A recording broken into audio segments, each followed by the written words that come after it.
अल्लाह उन्हीं का लेता है जिससे खुश होता है। कुछ लोग कहते हैं हम नमाज नहीं पढ़ते, तेरी क्या औकात तू नमाज ना पढ़े, तुझसे तेरा रब नाराज है, तुझसे सजदों की तौफीक छीन ली। अगर वो राजी होता तो तू सजदे करता। जब वो राजी होता है तो बंदा सजदा तलवारों के साए में करता है। जब वो राजी होता है तो बंदा पेट से पत्थर बांध के अल्लाह अल्लाह करता है। जब वो राजी होता है तो बंदा सफर में सजदे करता है। जब वो राजी होता है तो बंदा करबला के रेगजारों पे सजदे करता है। जब वो राजी होता है तो उमैया के कोड़ों के सामने बंदा अशहदु अल्ला इलाहा इल्लल्लाह के नारे बुलंद करता है। वो राजी होना चाहिए। जो पिया को भाई अख्तर वो सुहाना राग है, जिससे नाखुश हो पिया वो रागिनी अच्छी नहीं। तुम ये कहते हो मैं नमाज नहीं पढ़ता, तू नहीं पढ़ता, बल्कि अल्लाह ने तुझसे सजदों की तौफीक छीन ली, तेरा रब तुझसे नाराज है। हजरत मूसा ने पूछ लिया, मौला तू नाराज होता है तो कैसे पता चले कि तू नाराज है। बड़ी अच्छी बात बताने लगा हूँ। एक बार जरा दुरूद शरीफ पढ़ लें सब लोग। अल्लाहुम्मा सल्ली अला सय्यदना मौलाना मुहम्मद वसल्लम सल्लु अलैहि सलातु व सलामुन अलैका या रसूल अल्लाह। सब उसकी तौफीक के ऊपर है, सब उसकी तौफीक। आप यहाँ बैठ के इतनी मोहब्बत से सुन लो, ये उसकी तौफीक है। जो लोग नहीं आए, नहीं सुन रहे हैं, वो अपने आप का मुहासबा करें, हम क्यों नहीं गए, हमें रब ने क्यों नहीं बुलाया। हजरत मूसा ने पूछा, मेरे मौला तू नाराज हो तो कैसे पता चलता है कि तू नाराज हो गया। रब ने फरमाया, मूसा जब मैं नाराज होता हूं तो बंदों से सजदों की तौफीक छीन लेता हूं। नाराज होने की दूसरी निशानी बताई, मूसा जब मैं नाराज होता हूं तो बेमौसम के बारिश करता हूं। तीसरी निशानी बताई, मूसा जब मैं नाराज होता हूं तो बखीलों को दौलत दे देता हूं, कंजूसों को दौलत दे देता हूं, बखीलों को, कंजूसों को।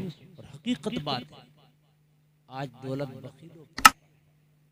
जब गरीब परेशान हो तो समझ लेना दौलत बखील पर। अगर दौलत सखी पे होती तो गरीब परेशान नहीं होता। समझ रहे हैं आप, नहीं समझ रहे हैं?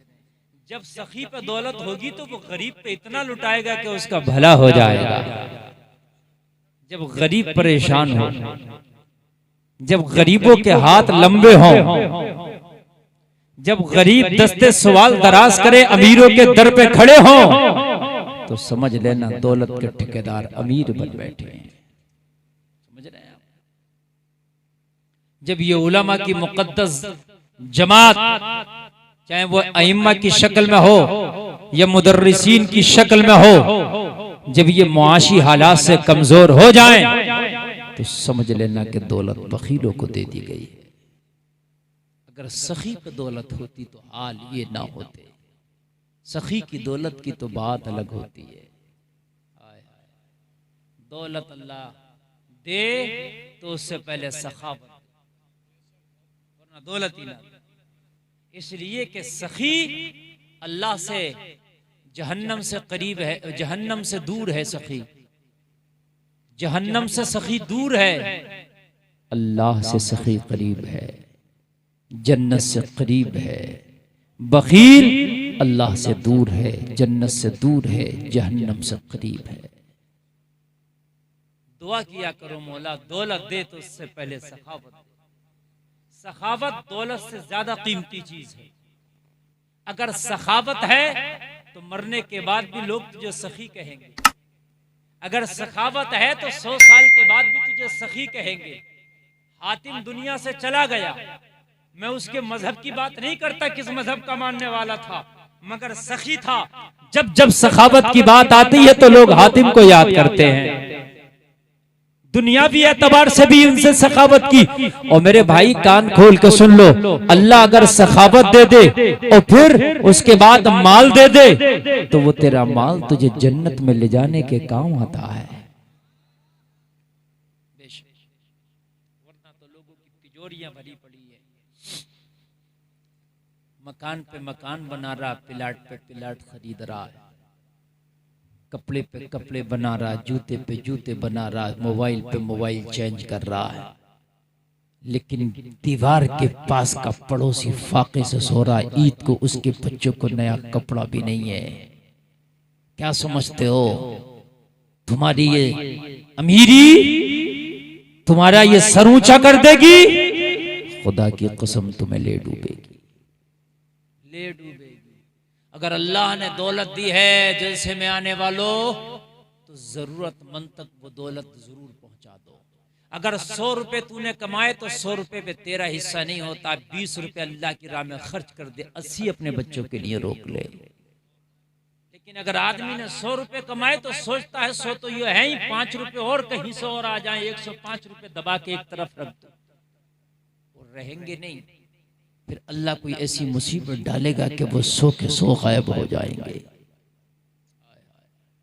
मैं तुझे बता दूं, सखावत के किस्से ईमान ताजा हो जाएगा। अल्लाह की कसम, अशश का रूठ हो गया। सल्तनत मुगलिया का एक बादशाह है जिसका नाम औरंगजेब है। 50 साल तक हुकूमत की। कितने साल तक? उसका जो पीरियड रहा 50 साल। 92 ईयर्स की उम्र में भी घोड़े की सवारी करता था। 92 साल की उम्र में घोड़ा तो घोड़ा, तुम कार में बैठ के दिखा दिए, सुकून से नहीं बैठ पाओगे। वो घोड़े पे बैठता था 92 साल की उम्र में। इसलिए लोगों, अल्लाह ने उसे जाहिरी ताकत भी दी थी, बातिनी ताकत भी दी थी। 50 साल हुकूमत की। माली बैकग्राउंड बता दूं उसका, घर में सिरके का सालन खाया जाता था बस। और अगर कभी मेहमान आ गया उसके घर तो 2 सालन होते थे, मसूर की दाल पतली बनी हुई और सिरका बस। किसका था ये खाना? जिसने 50 साल की हुकूमत की थी। जरा गौर करें, हम तो सब कुछ माल ही को समझ बैठे। मैं ये नहीं कह रहा माल गलत है, मगर इतना है कि माल आए तो उससे पहले सखावत आए, ताकि बंदा कंजूसी ना करे। ज़कात का मौका है, ज़कात भी निकाल दे। किसी गरीब का मौका है, गरीब को भी हाथ बढ़ा करके दे दे।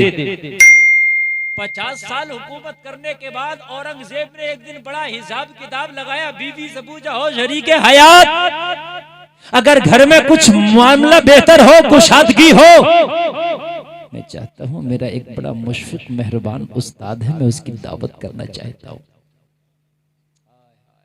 50 साल जिसने हुकूमत की, वो अपनी बीवी से पूछ रहा, अगर घर के हालात कुछ बेहतर हो तो मैं अपने उस्ताद की दावत कर दूं। किसकी दावत कर दूं? अपने। हमारे पास तो पैसे भी आते हैं तो सोचते हैं मंत्री साहब की दावत हो जाए, संतरी साहब की दावत हो जाए, नेताजी की दावत हो जाए, पदाधिकारी की दावत हो जाए। मौलवियों को, गरीबों को कौन पूछता है? अगर अल्लाह तुझे दे ना तो सबसे पहले मस्जिद के इमाम की दावत कर, उससे दुआ का नजराना दे, वो दुआ करेगा, खुदा की कसम तेरी दौलत में अल्लाह बरकत करेगा। हमारे यहाँ तो होता क्या है कि जब 4 पैसे आए तो भाई उनकी दावत करेंगे, इनकी दावत करेंगे। हमारे इलाके में तो एक नेता इलेक्शन लड़ा तो उसे पैसों से तोल लेते लोग। पैसों से तोलते हैं, पैसों से तोल लेते। किसी मस्जिद के इमाम को भी तोड़ा तुमने पैसे से। पैसा तो दूर की बात, उस गरीब की धड़ी देने तैयार नहीं। पैसा तो दूर की बात, उसकी जो धड़ी है वो तक देने तैयार नहीं। अभी लॉकडाउन लगा था, लॉकडाउन अभी लगा था। कितनी जगह ऐसा हुआ कि इमामों की तनख्वाहें ना दी। कई जगह तो मुझे बुलाया इमामों ने, हजरत बताइए ये तनख्वाह नहीं दे रहे। मैंने पूछा, सदर साहब, मुतवल्ली साहब, सेक्रेटरी साहब क्यों नहीं दे रहे? कह रहे हजरत लोग ये कह रहे जब नमाज ही ना पढ़ी तो तनख्वाह किस बात की? बताओ मुझे मेरे भाइयों, आज हम कहाँ पहुंच गए हैं। फिर हम कहते हैं कि यार बड़े जलील हो गए, हम रुसवा हो गए। जिस कौम ने अपने इमाम की खिदमत न की, उसकी इज्जत न की, उस कौम की इज्जत कौन करेगा? जिसका सरदार खुशहाल नहीं, उसकी रियाया खुशहाल नहीं। बीवी से कहा, अगर कुछ हालात बेहतर हो तो मैं अपने उस्ताद मुल्ला अहमद जीवन की दावत करना चाहता हूं। बीवी ने कहा, कर दो, इतने हालात हो जाएंगे कि मैं उनकी दावत निभा ले जाऊंगी। सुभान अल्लाह। सुभान अल्लाह, जरा बोलो जरा जोर से सुभान अल्लाह। सुभान अल्लाह, सुभान अल्लाह। खत लिखा मुल्ला अहमद जीवन को, अमेठी के रहने वाले मुल्ला अहमद जीवन को खत लिखा, हुजूर मेरे घर पे दावत के लिए तशरीफ ले आए, दिल्ली आ जाएं। मुल्ला अहमद जीवन को खत मिला औरंगजेब का, कितना बड़ा बादशाह जिसकी चाइना तक हुकूमत थी।